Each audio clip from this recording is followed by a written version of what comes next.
എല്ലാ പ്രിയ സുഹൃത്തുക്കൾക്കും MRS ഇലക്ട്രോണിക്സിൻ്റെ പുതിയൊരു വീഡിയോയിലേക്ക് സ്വാഗതം. ഇന്ന് നമ്മൾ നോക്കാൻ പോകുന്നത് LG ടോപ്പ് ലോഡ് വാഷിംഗ് മെഷീൻ്റെ PCB ആണ്. നോ പവർ ഇഷ്യൂ ആയിട്ടാണ് ഈ ഒരു PCB നമുക്ക് വന്നിട്ടുള്ളത്. ഇത് ഉമ്മർ എന്ന് പറഞ്ഞ ഒരാൾ നമുക്ക് കൊറിയർ ചെയ്തിട്ടുള്ളതാണ്. അദ്ദേഹം നമ്മളോട് റിക്വസ്റ്റ് ചെയ്തിട്ടുണ്ട് ഇതിൻ്റെ ഒരു വീഡിയോ ചെയ്യണമെന്ന്. അപ്പോൾ അതിന് പ്രകാരമാണ് ഇപ്പോൾ ഈ ഒരു വീഡിയോ ചെയ്യുന്നത്. കാര്യം ഈ സെയിം വീഡിയോസ് എൻ്റെ ചാനലിൽ വേറെ ഉണ്ട്. ഓക്കെ, അത് നിങ്ങൾക്ക് എൻ്റെ ചാനലിൽ സെർച്ച് ചെയ്താൽ കാണാവുന്നതാണ്. ഓക്കെ, അപ്പോൾ നമുക്ക് പവർ കൊടുത്ത് ഇത് ഓൺ ചെയ്ത് ഒന്ന് ചെക്ക് ചെയ്ത് നോക്കാം. അതിനു മുന്നേ നിങ്ങൾ ആദ്യമായിട്ടാണ് എൻ്റെ ചാനൽ കാണുന്നതെന്നുണ്ടെങ്കിൽ എൻ്റെ ചാനൽ സബ്സ്ക്രൈബ് ചെയ്യാൻ മറക്കരുത്. ഓക്കെ, നമുക്ക് പവർ കൊടുക്കുന്നത് ഇവിടെ ആയിട്ടാണ് പവർ വരുന്നത്. അപ്പോൾ നമുക്ക് ആദ്യം പവർ കൊടുക്കാം. പവർ കൊടുത്തിട്ടുണ്ട്. ഇനി ഞാനിതൊന്ന് പവർ പ്ലഗ് ചെയ്യാണ്. പവർ ഞാൻ സീരിയലിൽ പ്ലഗ് ചെയ്ത സമയത്ത് ആ ബൾബ് കത്തിയിട്ട് അങ്ങ് അണഞ്ഞിട്ടുണ്ട്, ലോഡ് ആയിട്ടുണ്ട് ഇതിൻ്റെ കപ്പാസിറ്റർ. ഓക്കെ, ഇനി ഇവിടെ പവർ സ്വിച്ച് പ്രസ് ചെയ്താൽ ഒരനക്കവും ഇല്ല. ഓക്കെ, ഇപ്പോൾ നമ്മൾ ആദ്യം ചെക്ക് ചെയ്യാനുള്ളത് രണ്ട് കാര്യം. ഒന്ന് ഇൻപുട്ട് പ്രൈമറി വോൾട്ടേജും ഒന്ന് സെക്കൻഡറി വോൾട്ടേജും. പ്രൈമറി വോൾട്ടേജും സെക്കൻഡറി വോൾട്ടേജും ഉണ്ടെങ്കിൽ മാത്രമേ ഈ വരുന്ന രണ്ട് പ്രോസസ്സർ ഉണ്ടാവും. ഒന്ന് ബാക്ക് പാനലിലും ഒന്ന് ഫ്രണ്ട് പാനലിലും പ്രോസസ്സർ ഉണ്ടാവും. ഈ രണ്ട് പ്രോസസ്സറിൻ്റെയും ക്രിസ്റ്റൽ ചെക്ക് ചെയ്യേണ്ടതായിട്ടുള്ളൂ. ഓക്കെ, അപ്പോൾ ആദ്യം നമുക്ക് പ്രൈമറി വോൾട്ടേജായ 320 വോൾട്ട് വരുന്നുണ്ടോ ഇല്ലയോ എന്ന് ചെക്ക് ചെയ്ത് നോക്കാം. അതിന് വേണ്ടിയിട്ട് മൾട്ടിമീറ്റർ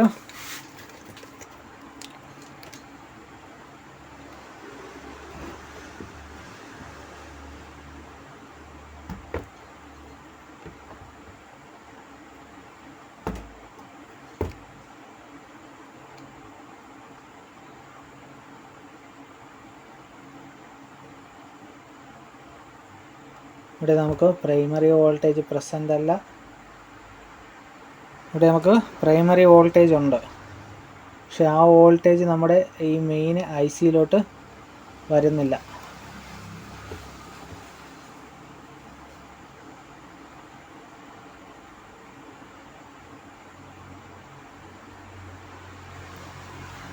ഓക്കെ,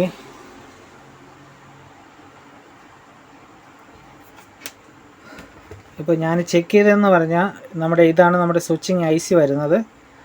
ഇവിടെ ഇത് നെഗറ്റീവ് സൈഡാണ്. ഈ കാണുന്ന ഈ ഒരു റെസിസ്റ്റൻസ് എന്ന് പറയുന്നത് ഒരു ഷണ്ട് റെസിസ്റ്റൻസ് ആണ്. ഈ ഒരു സ്വിച്ചിങ് ICയുടെ സോഴ്സിൽ കിടക്കുന്ന ഷണ്ട് റെസിസ്റ്റൻസ് ആണിത്. പക്ഷേ ഇതിൻ്റെ ഡ്രെയിനിൽ ഈ ഒരു 320 വോൾട്ട് വരുന്നില്ല. പക്ഷേ ഇതിൻ്റെ ആ കപ്പാസിറ്ററിൻ്റെ സ്റ്റാർട്ടിങ്ങിൽ, അതായത് ഇതിന് ഈ ഒരു ചോപ്പറിൻ്റെ എൻട്രി പോയിന്റിൽ 320 വോൾട്ടിൻ്റെ എൻട്രി പോയിന്റിൽ 320 വോൾട്ട് വരുന്നുണ്ടോ, അതിൻ്റെ ഈ ഒരു റെസിസ്റ്റൻസ് ഇട്ടിട്ടുണ്ട്. ഈ റെസിസ്റ്റൻസിൻ്റെ ഈ സൈഡിൽ 320 വോൾട്ട് വരുന്നുണ്ട്, പക്ഷേ ഈ ICയുടെ ഡ്രെയിനിൽ 320 വോൾട്ട് വരുന്നില്ല.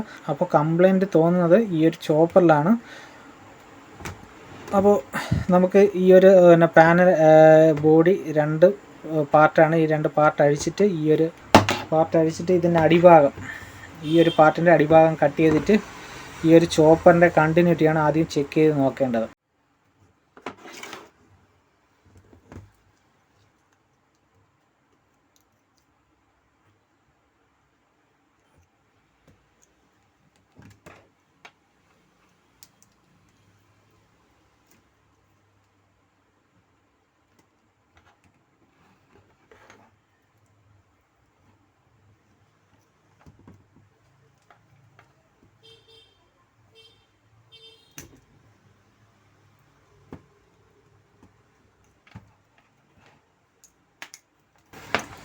ഓക്കെ, ഇപ്പോൾ രണ്ട്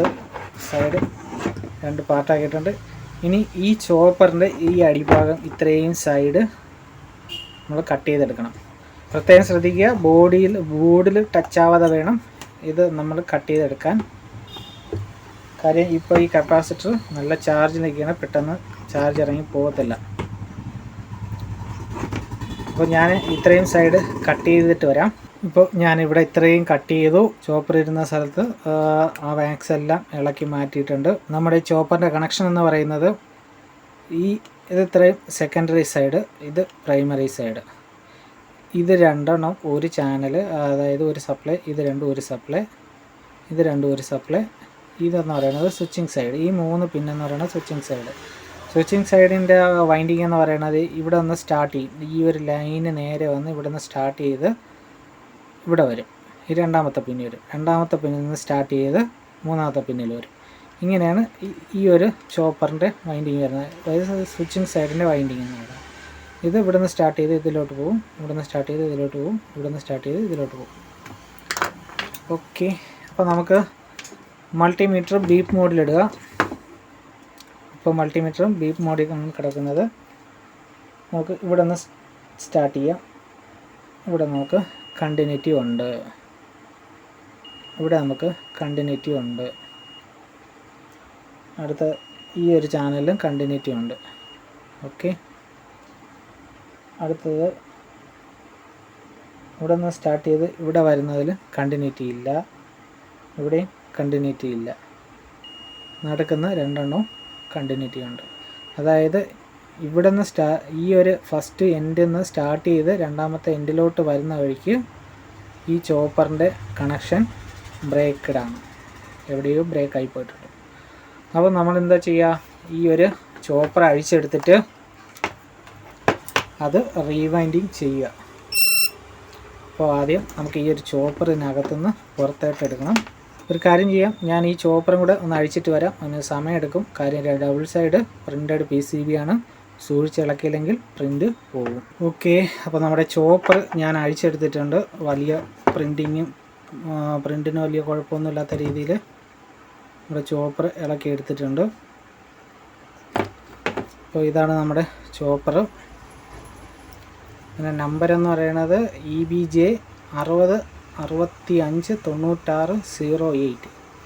ഈ സെയിം നമ്പറിൽ 01 വരുന്നുണ്ട്, 02 വരുന്നുണ്ട്, 010 വരുന്നുണ്ട്, 09 വരുന്നുണ്ട്. ഓക്കെ, അപ്പോൾ ഇത് നമുക്കൊന്ന് ചെക്ക് ചെയ്ത് നോക്കാം. അപ്പോൾ നമ്മുടെ ഇപ്പോൾ കംപ്ലൈൻറ്റ് വരുന്ന ആ പ്രൈമറി സൈഡ് എന്ന് പറയുന്നത് 1, 2, 3 ഈ 3 ലൈനാണ് കംപ്ലൈൻറ്റ്. ഞാനിത് അഴിച്ചെടുത്തപ്പോൾ ഇവിടെയൊക്കെ നല്ല രീതിയിൽ തുരുമ്പെടുത്തിരിക്കുന്നതായിട്ട് കണ്ടിട്ടുണ്ട്. ഈ സൈഡൊക്കെ നല്ല തുരുമ്പായിരുന്നു. എന്തായാലും നമുക്ക് ഈ രണ്ടെണ്ണവും കോണ്ടാക്റ്റ് ഇല്ല. ഇത് ഫസ്റ്റ് ലെയർ വൈൻഡിങ് ആണിത്. അപ്പോൾ നമ്മൾ ഇതിപ്പോൾ മൊത്തം ലെയറും അഴിച്ചാൽ മാത്രമേ നമുക്ക് ഈ ഒരു ലെയറിൻ്റെ വൈൻഡിങ് നടത്താൻ പറ്റുള്ളൂ. അപ്പോൾ ഇത് ഫുള്ളായിട്ട് എല്ലാ കോയിലും മാറ്റി ഫുള്ളായിട്ട് വൈൻഡ് ചെയ്തെടുക്കണം. വൈൻഡ് ചെയ്യാൻ പോവുകയാണ്. പിന്നെ ഇത് വൈൻഡിങ് ചെയ്യുന്ന വീഡിയോസ്, പിന്നെ ചോപ്പർ വൈൻഡ് ചെയ്യുന്ന വീഡിയോസ് എൻ്റെ ചാനലിൽ ഓൾറെഡി ഞാൻ ഇട്ടിട്ടുണ്ട്. അപ്പോൾ ഇത് വൈൻഡ് ചെയ്യുന്ന വീഡിയോസ് ഇടുമെന്ന് ആരും ചോദിക്കരുത്. എൻ്റെ വീഡിയോസ് എൻ്റെ ചാനലിൽ കയറി നോക്കിക്കഴിഞ്ഞാൽ ഇത് വൈൻഡ് ചെയ്യുന്ന വീഡിയോസ് നിങ്ങൾക്ക് കാണാൻ പറ്റും. ഓക്കെ, അപ്പോൾ ഞാൻ ഇനിയിപ്പോൾ ഉള്ള പരിപാടി ഇത് മൊത്തം അഴിച്ച് പറക്കി ഇതിൻ്റെ വൈൻഡിങ് പുതിയ കോപ്പറിട്ട് ഇത് വൈൻഡ് ചെയ്തെടുത്തിട്ട് വരാം. ഓക്കെ, അപ്പോൾ നമ്മുടെ ചോപ്പർ ഞാൻ വൈൻഡ് ചെയ്തെടുത്തിട്ടുണ്ട്. ഓക്കെ, അപ്പോൾ ഞാനിത് അഴിച്ച സമയത്ത് ഇതിൻ്റെ ആ പ്രൈമറി വൈൻഡിങ്, അതായത് ഈ 2 വൈൻഡിങ്ങിൻ്റെ കണക്ഷൻ എന്ന് പറയുന്നത് ഫുള്ള് കത്തിയങ്ങ് പോയി. ഒരു രക്ഷയില്ലാത്ത രീതിയിൽ എന്ന് വെച്ച് കഴിഞ്ഞാൽ പീസായിട്ടാണ് എടുത്തേക്കുന്നത്. അതിൻ്റെ ഒരു കഷ്ണമാണ് ഇങ്ങനെ ഫുള്ള് വൈൻഡിങ് കത്തി ഇതായിട്ടങ്ങ് പോയി. നല്ല രീതിയിലുള്ള ഇതാണ്. അപ്പോൾ അതിനകത്തിരുന്ന ഈ ടേപ്പ് നമ്മൾ കാണുമ്പോൾ തന്നെ എന്തുമാത്രം ഡാമേജസ് ഇത് കത്തിപ്പോയതിൻ്റെ ഒരു ഡാമേജസിൻ്റെ ആ ഒരിത് നമുക്കറിയാൻ പറ്റും. കണ്ടോ, ആ രീതിക്കാണ് ഇത് കത്തിയിരിക്കുന്നത്. ഓക്കെ, എന്തായാലും എല്ലാം കോപ്പർ പുതിയതിട്ട് തന്നെയാണ് ഞാൻ വൈൻഡ് ചെയ്തിരിക്കുന്നത്. ഇതിൽ 2 ടൈപ്പ് കോപ്പറാണ് വന്നിരിക്കുന്നത്. ഒന്ന് 35ഉം ഒരെണ്ണം 29ഉമാണ് ഇതിനകത്ത് വന്നിരിക്കുന്നത്. അതായത് സെക്കൻഡറി സൈഡിൽ വരുന്നത് 29ഉം പ്രൈമറി സൈഡിൽ വരുന്നത് 35ഉമാണ്. ഇനി നമുക്ക് ഇതൊന്ന് ഇതിൽ സെറ്റ് ചെയ്തിട്ട് ഇതൊന്ന് ഓൺ ചെയ്ത് നോക്കാം.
ഓക്കെ, അപ്പോൾ നമ്മുടെ ട്രാൻസ്ഫോമർ വൈൻഡ് ചെയ്ത് സെറ്റായിട്ടുണ്ട്. ഇനി നമുക്കതിൻ്റെ ഡിസ്പ്ലേ ബോർഡ് ഒന്ന് കണക്ഷൻ കൊടുക്കാം. എന്നിട്ട്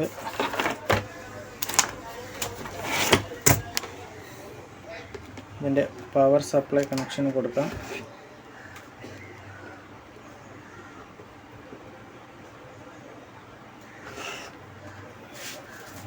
ഞാനതിന് സീരിയലിൻ്റെ പവർ കൊടുത്ത് ഒന്ന് ഓൺ ചെയ്യാണ്. ഇപ്പോൾ കണ്ടോ, നമ്മുടെ ആ ഒരു പവർ സപ്ലൈ എല്ലാം ഓക്കെ ആയിട്ടുണ്ട്.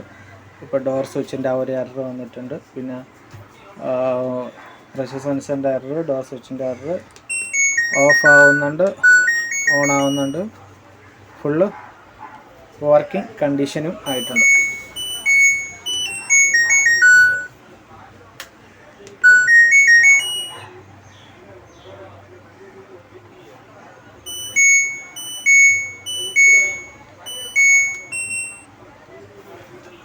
ഓക്കെ, അപ്പോൾ ഇതായിരുന്നു ഇതിൻ്റെ പ്രശ്നം. അതിൻ്റെ ചോപ്പർ നല്ല രീതിയിൽ കത്തിപ്പോയി. നമ്മൾ വൈൻഡ് ചെയ്ത് പഴയ കണ്ടീഷനിലാക്കി. ഇപ്പോൾ ഇത് നല്ല വർക്കിംഗ് ആയിട്ടുണ്ട്. ഇനി നമുക്കിത് പിന്നെ തിരിച്ച് നമ്മുടെ കസ്റ്റമറിന് കൊറിയർ ചെയ്യാം. അപ്പോൾ ഈ വീഡിയോയിൽ ഇത്രയേ ഉള്ളൂ. നമുക്ക് അടുത്തൊരു വീഡിയോ ആയിട്ട് കാണാം. എൻ്റെ ചാനൽ ആദ്യമായിട്ടാണ് നിങ്ങൾ കാണുന്നതെന്നുണ്ടെങ്കിൽ എൻ്റെ ചാനൽ സബ്സ്ക്രൈബ് ചെയ്യാൻ മറക്കരുത്. ബൈ.